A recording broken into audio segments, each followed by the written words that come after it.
Hey everybody, so I've been trying to do more shows more often, and I've been picking some random topics. Not really random, just things that cross my mind.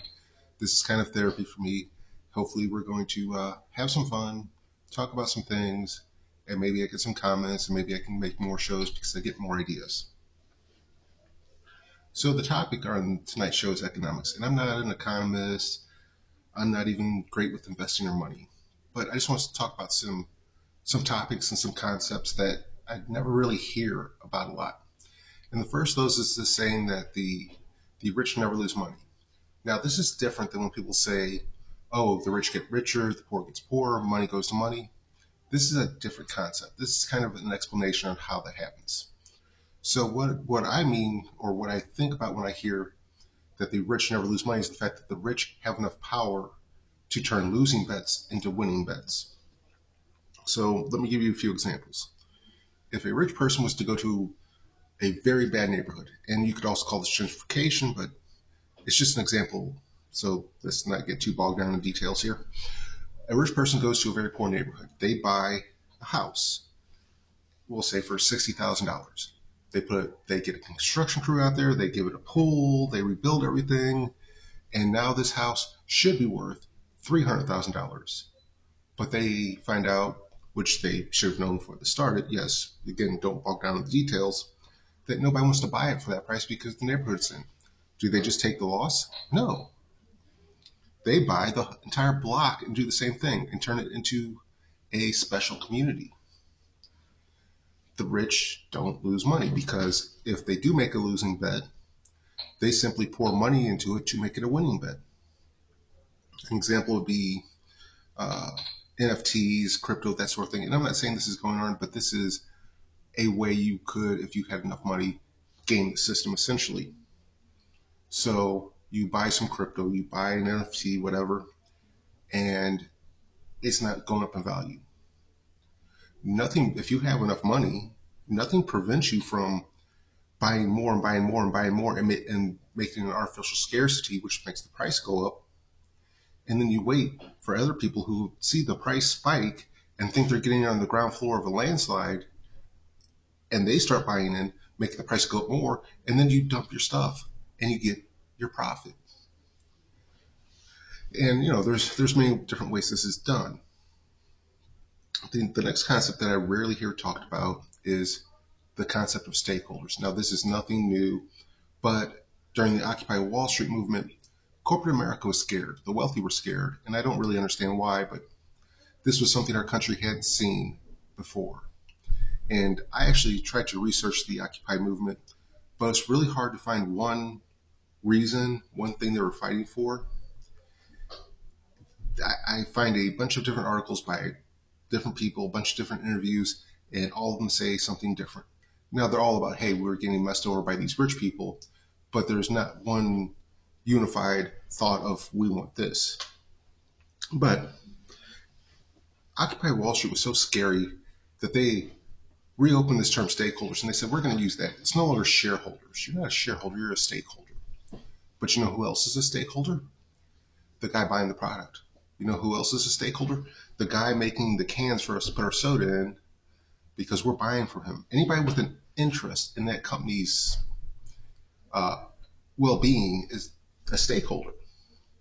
And the stakeholder could be the people that live in the area of the factory because that is your labor pool. Those are the people that could picket you. Those are the people that could ask the council to shut you down because of an environmental problem. So they brought this term stakeholders to represent anybody with an interest in the company. And the reason they did that is because they wanted support. They wanted people to get behind them. And they didn't want to spend money. They didn't want to divvy out the cash to get this support. They would rather call us all stakeholders, say they care, say that the community is important to them, and then support marginalized groups. Now, why they support marginalized groups isn't exactly for popularity, although that is one thing to say, is because it's good PR. But it's so that in supporting these groups, anybody that speaks against the company is de facto speaking against this marginalized group. So they're using marginalized people as shields to keep people from protesting them. And I just think seeing this, and I didn't know this was going on. I watched a documentary the other day that was talking about, but seeing this, and it's just amazing how far we've come and how we're being manipulated. And it's nothing new. Ever since mankind started commerce, people have been manipulating people. I mean, I hate to talk about this, but the colonists manipulated the Indians. Trade land for beads. They don't know what beads are, never seen them. Of course, they're rare and valuable. So it's the manipulation of a population is nothing new, but the ways and how deep it goes these days is amazing. Um, so I'm going to stay off that topic and keep our economics. So there are a lot of phrases that I've heard my entire life that they're not stupid. They are smart. They are what you should do, but they don't explain anything. It's almost Captain the Obvious stuff. Buy low, sell high, but you don't always. In fact, you don't most of the time know when it's low or high. Uh, you know, you, unless you're in the game and you're looking at the stock market every day, you don't know that that price fluctuation happens every 4 months. Uh, I do think one of the stupidest things I've ever heard, but is actually very, very valuable, is invest in yourself. Invest in yourself doesn't mean buy stock, doesn't mean buy anything.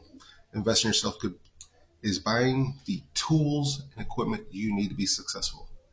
And guess what? It doesn't have to be a pliers, it doesn't have to be a wrench, it could be a car. Because if you're not in the mindset of being successful, if you don't feel like you're, I don't want to say taking care of yourself, but you can be in a position where you are working paycheck to paycheck, you are working for ramen on the table that night, and you don't see a way it will change. If you don't invest in yourself, invest in yourself doesn't have to be money either. Invest in yourself could be, I'm going to read this Cisco Switches for Dummies this week. If you don't feel like you're able to put anything into the future, you you'll just never grow. That's just all there is to it. Now, this video's been a little long. It's been a little disjointed with the ums and the pause breaks. But again, I'm just trying to put stuff out there. I hope you enjoyed this. I hope this sparks conversation. And I hope you all get wealthy.